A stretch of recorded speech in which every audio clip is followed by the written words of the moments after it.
Aaron Beale, don't move. I'm not moving. What is going on? Aaron Christopher Beale thought he had cracked the system. For 13 months, he used a jailbroken phone to fake every single delivery. And Uber Eats built a detector specifically to catch him. Food you've been keeping for yourself, we've been watching for months. I haven't done anything. I swear to you, I have not. Every order marked delivered straight to your apartment. Please, you have to listen. 13 months. 410 stolen orders. $94,000 in restaurant food that never reached a single customer's door. By the time the Tampa Police Department's Economic Crimes Unit walked into Aaron Christopher Beale's apartment off Fletcher Avenue, the case against him was already complete. Uber Eats fraud analysts had been documenting every fake delivery for 61 days, every blurred receipt photo, every spoofed GPS ping, every plate of food he carried up 2 flights of stairs to his own kitchen and ate alone while a customer 6 miles away was on the phone with support asking where their dinner was. Before we go any further, here's something I want you to think about. Every time you order delivery, you are trusting a complete stranger with the food you paid for. Most of them are honest, some of them are not. Drop a comment and tell me, have you ever had a delivery just vanish into thin air with no explanation? Smash that subscribe button while you're down there. We cover cases that the platforms work very hard to keep quiet, and we put out new ones every week. Aaron Christopher Beale was born in Brandon, Florida, in the spring of 1996. His father drove a bread route for Flowers Foods, leaving the house at 3 in the morning 6 days a week to load wire racks of Wonder Loaves and tasty cake pies into the back of a step van. His mother worked the customer service desk at the Brandon Town Center Macy's, processing returns and explaining store credit policies to women who wanted refunds on dresses they had clearly already worn. Money was always present in the Beale household as a topic of conversation, and almost never present in the household as a surplus. Aaron was the middle of 3 boys. His older brother was the responsible one, the kind of kid who made honor roll without trying and went straight into the Air Force at 18. His younger brother was the charming one, the one who could talk his way into anything. Aaron was the quiet one, the one teachers wrote things like capable but unfocused, and would benefit from applying himself more consistently on report cards from Mann Middle School and later from Bloomingdale High. He got his first job at 15, working the front counter at a Papa John's on Bloomingdale Avenue. He liked the rhythm of it. The phone rang, you took the order, you keyed it into the system, you watched the make line assemble the pizza, you handed it off to a driver. The driver came back 40 minutes later with cash. There was a clean closed loop to the work. Aaron understood it. He was, his manager wrote on his first review, reliable and quick to learn, occasionally daydreams during slow periods. What Aaron noticed at Papa John's, even back then at 16, was that the drivers always seemed to have more cash than anyone else in the building. They walked in at the end of a shift with rolled-up wads of 5s and 10s in their pockets. The shift manager made $12 an hour and went home with a paycheck 2 weeks later. The drivers made minimum wage but came home that night with 80 or 100 in tips. To a 16-year-old in a household where money was always tight, that math meant something. The drivers were the ones who had the freedom. He graduated from Bloomingdale High in 2014 with a 2.6 grade point average and no college plans. His father told him to go to Hillsborough Community College and get an associate's degree in something practical, anything practical.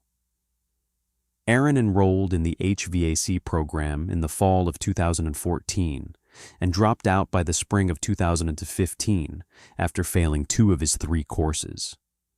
He told his parents he was going to take a year off and work. He never went back. The next 8 years of Aaron's working life were a slow drift through the kind of jobs that the Tampa Bay service economy is built on. He worked the breakfast shift at a Waffle House on Causeway Boulevard for 14 months. He stocked shelves at a Lowe's Home Improvement on Brandon Boulevard for 9 months.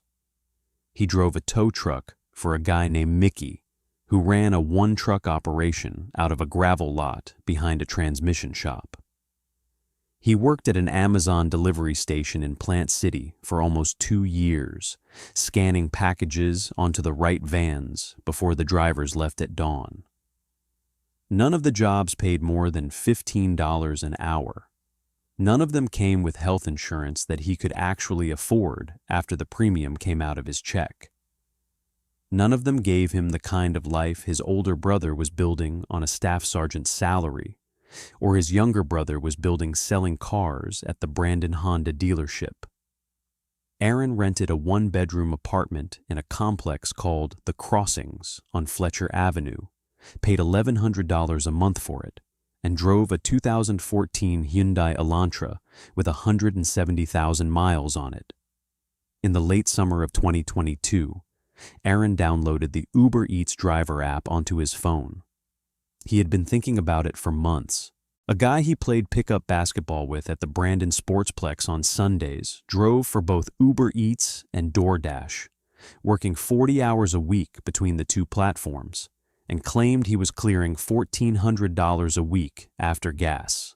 Aaron did the math one night on the couch in his apartment, eating a Hot Pocket out of a paper towel, and the math said this was the closest thing to easy money he had ever seen on offer. He was approved as a driver on a Thursday in September of 2022. He completed his first delivery that same evening, a chicken parmesan and 2 side Caesars from a Carrabba's on Brandon Boulevard, going to an address in Valrico. The customer tipped him $8 in the app. Aaron drove home that night and counted the day's earnings on his kitchen counter. $43 in 5 hours. Not the $1,400 a week his basketball friend had promised, but a start. For the first 6 months, he was a model courier.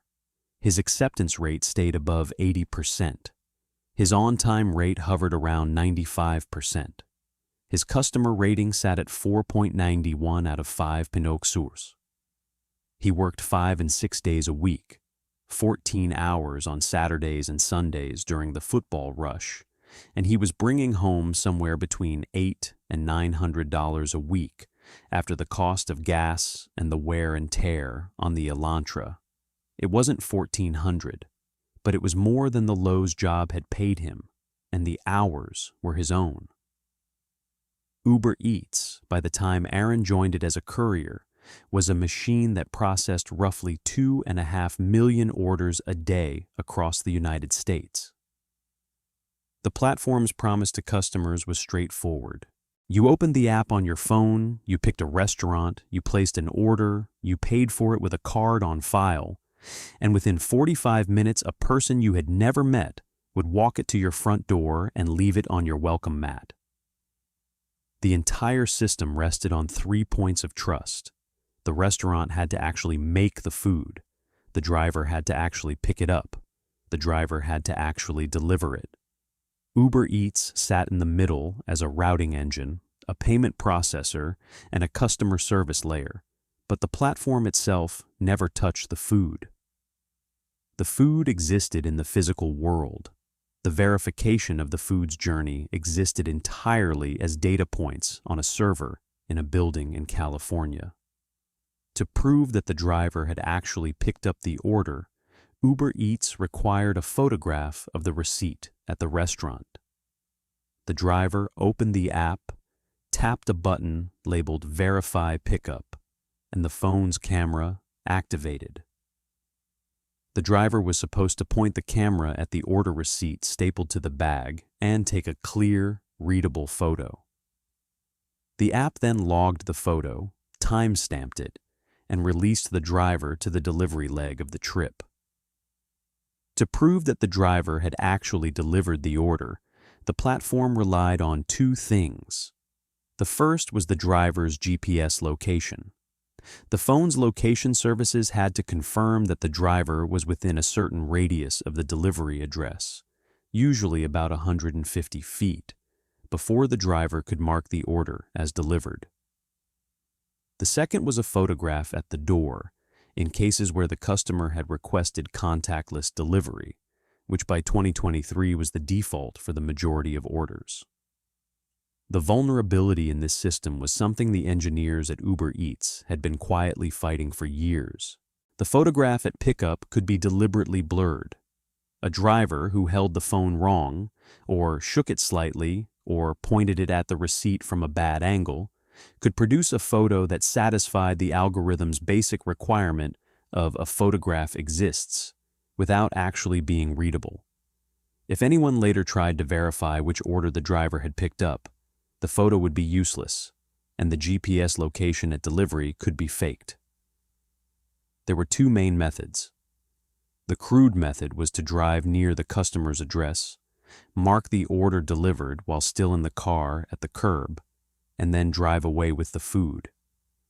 That worked once or twice per customer, before the complaints piled up, and the platform suspended the driver. The sophisticated method was geo-spoofing. The driver used a separate phone, jailbroken or rooted, running software that fed the phone's GPS chip false coordinates. The phone could be sitting on a kitchen counter in Brandon, Florida, and report to Uber Eats' servers that it was standing on a doorstep in Westchase. The geo-spoofing arms race had been running in the gig delivery world for at least 5 years by the time Aaron Beale entered it. Drivers traded tips in private Telegram groups and on subreddits. The platforms hired data scientists whose entire job was to look at delivery patterns and find the signatures of fakery. The drivers got better, the detectors got better, and somewhere in the middle, the food kept moving, mostly to the right addresses, sometimes not. The first time Aaron Beale stole a delivery was an accident. It was a Tuesday night in late January 2023, around 9 in the evening. He had picked up a large order from a Bonefish Grill on Causeway Boulevard, a bag containing 2 entrees and a side of Bang Bang shrimp, going to a customer in a gated community called Bloomingdale East. He pulled up to the gate. The customer had not entered the gate code in the delivery instructions. Aaron called the customer through the app's masked number system. The customer did not answer. He called again. No answer. He sat at the gate for 11 minutes, watching the timer on the app tick down. Eventually frustrated, he marked the order undelivered using the app's customer unreachable workflow and drove away. The Uber Eats policy in that situation is clear. The driver is supposed to return the food to the restaurant or dispose of it. The driver is not supposed to eat it. But Aaron was hungry, and the bag was sitting on his passenger seat, and the smell of the Bang Bang shrimp was filling the inside of the Elantra. He drove home. He carried the bag up to his apartment. He sat on his couch and ate a $48 Bonefish Grill order while watching the second half of a Lightning game. Nobody called him. Nobody emailed him. Uber Eats did not flag the order. The customer, who had been in the shower when Aaron called and never heard the phone, got a refund the next day and rebooked a different dinner. Aaron had effectively gotten paid the full delivery fee, the tip the customer had preloaded, and $48 worth of dinner, just for sitting at a gate for 11 minutes. He thought about that order for weeks. The operation, when he finally built it, started small. In late February of 2023, Aaron paid $240 for a used iPhone 8 on Facebook Marketplace. He had the phone jailbroken by a guy who advertised on a Tampa area subreddit for $50. He paid another $120 in cryptocurrency for a 6-month license to a geo-spoofing app sold through a Telegram channel run by a developer in Eastern Europe. By the first week of March 2023, Aaron had a second phone in his apartment that could tell Uber Eats it was standing anywhere in the Tampa Bay area he wanted it to be standing. The method he developed was clinical. He worked his shift on his real driver phone. He accepted orders normally. He drove to the restaurant normally. He picked up the food normally. At the restaurant, when the app asked him to verify the pickup with a photograph of the receipt, he made the photograph deliberately blurry. He held the phone too close. He moved his hand at the instant the shutter fired. He took the photo through the plastic of the bag, with the receipt visible only as a smudge of white. The app accepted every one of these photos. The algorithm checked for the existence of a photo, not the quality of it. Then, instead of driving to the customer's address, he drove home. He parked at the crossings. He carried the bag of food up to his apartment. He set the bag on the kitchen counter. He picked up the second phone, the jailbroken one running the geo-spoofing app, and he typed in the customer's address. The app fed the phone's GPS chip false coordinates corresponding to that address. He opened the Uber Eats driver app on the second phone, which was logged into his same account, and he tapped delivered. Then he sat down at his kitchen table and ate the customer's dinner. The customer, 15 or 20 miles away, would receive a notification that their order had been delivered. They would walk to their front door. They would find no food. They would call Uber Eats support. Uber Eats would refund the order, file a complaint against the driver, and the cycle would begin again. Aaron knew that he could not steal every order he picked up. The pattern would be obvious within a week, so he built rules. He stole roughly 1 order out of every 6. He never stole 2 in a row. He never stole an order under $30 because the effort was not worth it. He never stole an order over $120 because high-value orders triggered additional review on the platform's side. He stole from restaurants he liked: Bonefish Grill, Carrabba's, Bahama Breeze, the Cheesecake Factory, the occasional sushi order from a place on Big Bend Road that did beautiful tuna rolls. He never stole from McDonald's or Taco Bell. He had standards. The operation escalated through the spring and summer of 2023. In March, he stole 11 orders. In April, 18. In May, 24. By July, he was stealing 34 orders a month, an average of more than 1 a day. He filled his apartment freezer with leftover food he could not eat in one sitting, repackaging Cheesecake Factory pasta into glass Tupperware containers stacked on top of each other. He stopped buying groceries entirely. Between March and December of 2023, Aaron Beale spent $11 on food at Publix. $11. He bought a gallon of milk once and a bottle of hot sauce. His acceptance rate stayed above 70%. His customer rating slowly dropped from 491 to 472 to 458 as the missing food complaints piled up. The platform's automated systems flagged him 3 times for unusual customer complaints.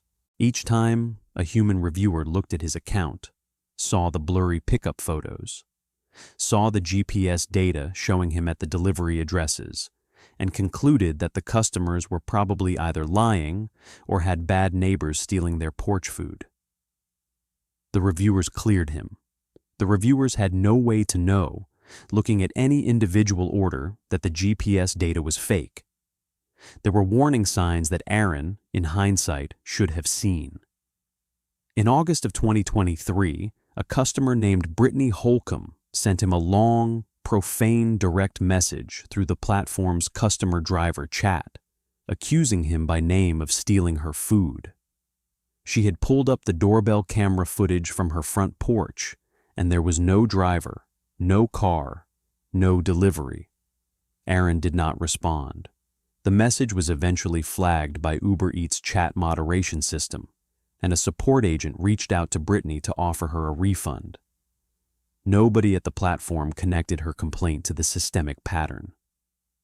In October of 2023, his neighbor across the hall at the crossings, a retiree named Patricia Glenn, made an offhand comment to him in the parking lot.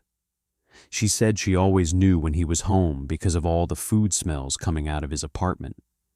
Italian one night, seafood the next, Mexican the night after that. She thought he must be a real foodie. Aaron laughed and said he liked to cook. Patricia walked away wondering why a single guy in his 20s was cooking himself a different gourmet meal every single night of the week. By the end of 2023, Aaron Beale had stolen 271 orders across the year. He had paid no income tax on the value of the food, of course, because the food did not show up on a tax form. He had also collected the delivery fees and tips on every one of those orders, which Uber Eats paid him as if the deliveries had been completed successfully. He cleared $61,000 in driver earnings on his 1099 that year, his best year ever.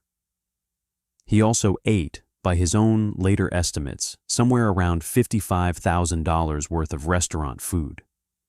If this is the kind of case you want to see more of, do me a favor and subscribe right now.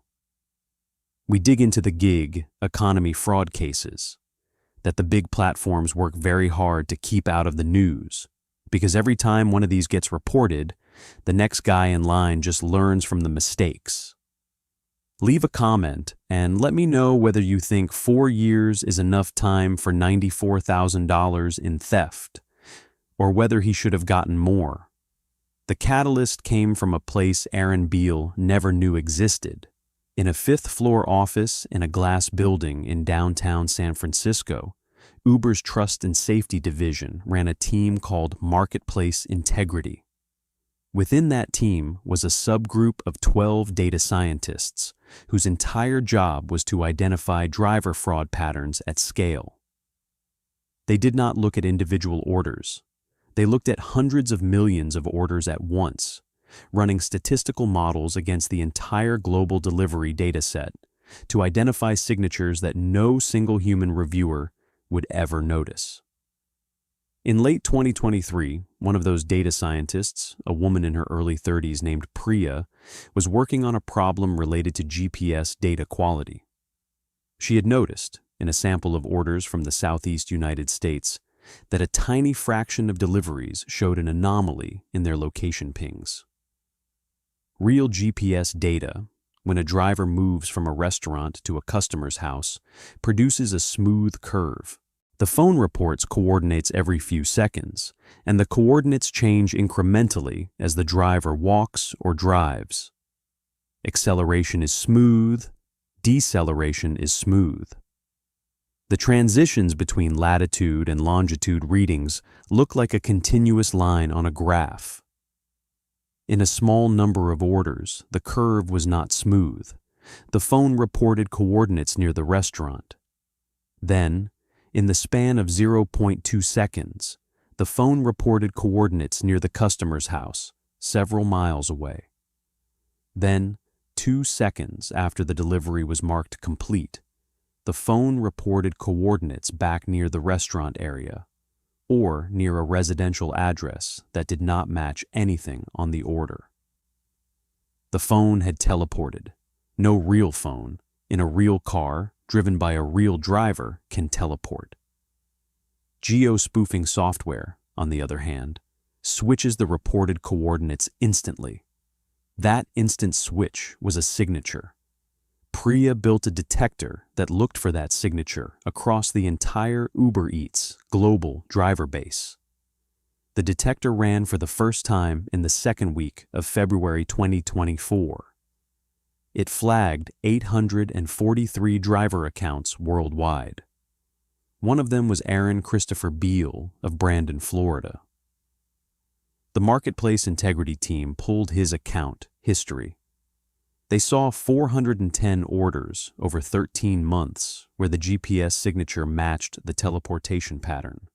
They saw the consistently blurry pickup photos. They saw the customer complaints, the refund requests, the doorbell camera footage some customers had submitted.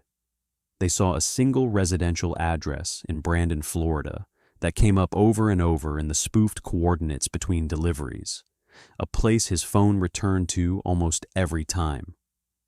That address was 84-112 Fletcher Avenue, apartment 217, Aaron's apartment. Uber Eats did not contact Aaron.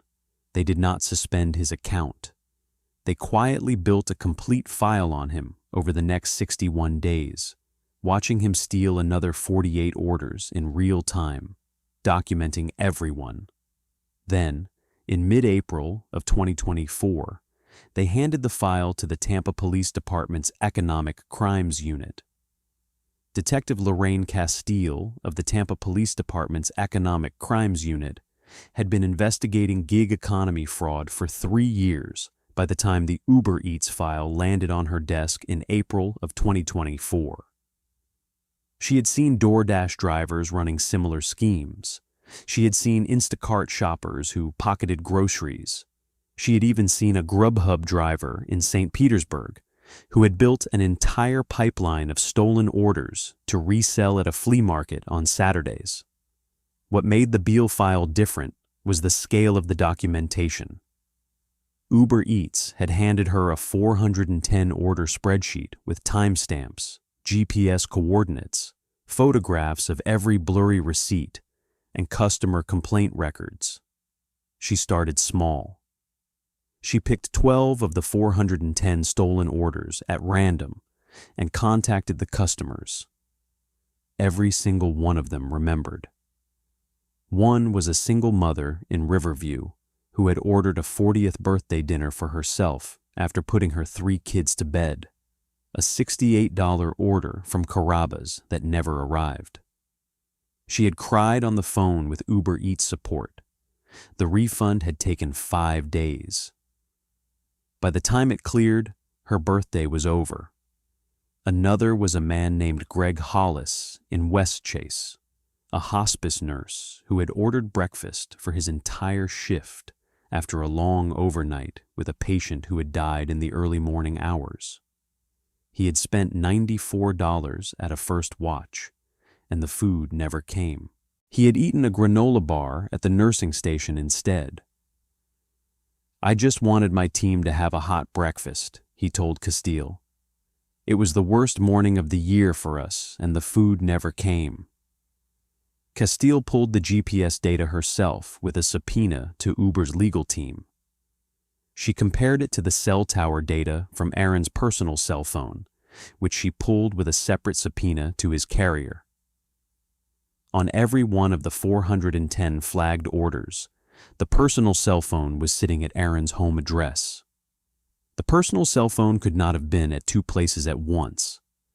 The geo-spoofed phone, the jailbroken iPhone 8, was lying. She also pulled his bank records.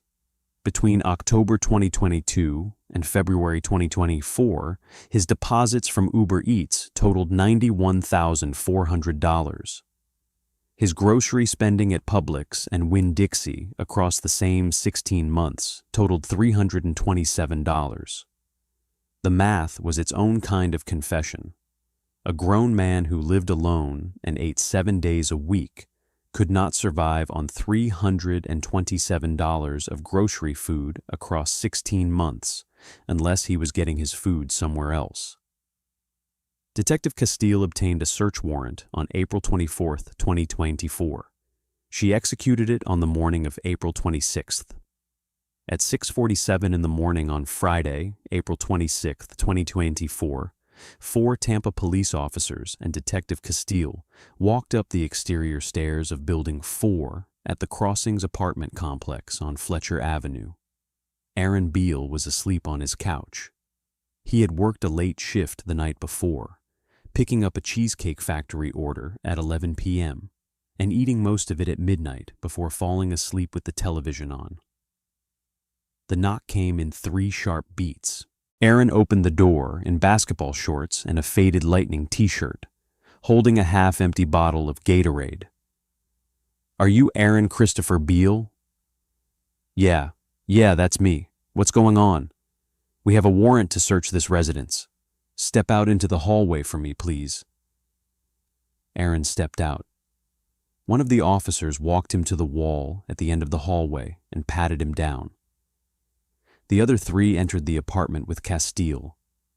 The smell, by every officer's later account, was overwhelming. The smell of restaurant food in every stage, some fresh from the night before, some days old in the refrigerator, some weeks old in the freezer. 61 Tupperware containers stacked in the freezer alone. A garbage can full of paper takeout bags from a dozen different restaurants. On the kitchen counter, sitting next to the toaster, was the jailbroken iPhone 8, still plugged into a charger. The screen was unlocked. The geo-spoofing app was open. The last coordinates entered, from a delivery the night before, were 9847 West Chase Drive, the address of a customer who had not received her $92 Cheesecake Factory order at 11:30 p.m. and was, at that moment, on hold with Uber Eats support trying to get a refund. Aaron, can you explain what this phone is doing on your counter? That's just an old phone. An old phone with a geo-spoofing app open showing a delivery address from last night. I don't know what that is. You don't know what it is, but it's plugged in and unlocked on your kitchen counter. I want a lawyer. That's fine. We're not asking you any more questions. Aaron, turn around for me and put your hands behind your back. He did. He did not cry. He did not argue. He looked, by Castile's later account, like a man who had been waiting for this knock for a very long time and was almost relieved to finally hear it. Aaron Christopher Beale was charged on April 29, 2024, by the State Attorney's Office for the 13th Judicial Circuit. The charges were organized scheme to defraud under Florida Statute 8117-034, grand theft over $50,000, and computer fraud. The indictment listed all 410 stolen orders by date, restaurant, and dollar amount, a document 41 pages long. He was represented by an assistant public defender named Marisol Quintero, a woman 6 years out of Stetson Law who had handled hundreds of theft cases, but never one structured quite like this. The evidence, she told Aaron in their first meeting at the Orient Road Jail, was airtight. The GPS data alone was conclusive. The bank records and grocery records corroborated it. The blurry receipt photos were a 13-month-long pattern that no defense expert was going to be able to call a coincidence. Her advice was to plead. Aaron took the advice. His plea was entered on August 14, 2024, before Judge Hollis Tremaine in courtroom 4B of the George E. Edgecombe Courthouse in downtown Tampa. The sentencing hearing was set for October 17th. 3 of Aaron's victims showed up to deliver impact statements. Greg Hollis, the hospice nurse, spoke first. Your Honor, I want to be clear about what this man stole from me. He didn't just steal $94 worth of breakfast. He stole the dignity of the morning my team needed after we lost a patient. He stole a small kindness I was trying to do for the people I work with. I will get over it. But he made a hard day harder, and he did it on purpose, from his couch, while we were standing in a parking lot waiting for food that was never coming. The single mother from Riverview, Bethany Ardell, spoke next. I was turning 40 alone. My kids were asleep. I ordered myself a nice dinner because I deserved a nice dinner. He took my birthday dinner. He sat in his apartment and ate it while I sat on my couch waiting. I want him to think about that. I want him to think about the fact that there was a real person at the other end of every order. Judge Tremaine's sentencing statement ran almost 6 minutes. Mr. Beale, what makes this case unusual is not the amount, although $94,000 is a great deal of money. What makes it unusual is the deliberateness. Every single one of these 410 thefts required a series of conscious choices on your part. You chose to take a blurry photograph. You chose to drive home instead of to the customer. You chose to operate a second phone designed for the specific purpose of lying. There is no version of this case in which you stumbled into the crime. You built it. You ran it. You ate the food, knowing exactly who was on the other end. This court takes that seriously.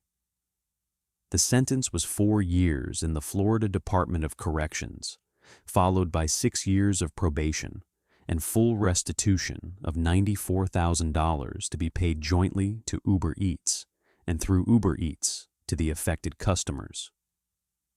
Aaron Beale was processed into the Hardy Correctional Institution in Bowling Green, Florida, on November 4, 2024. He is scheduled for release in October of 2028.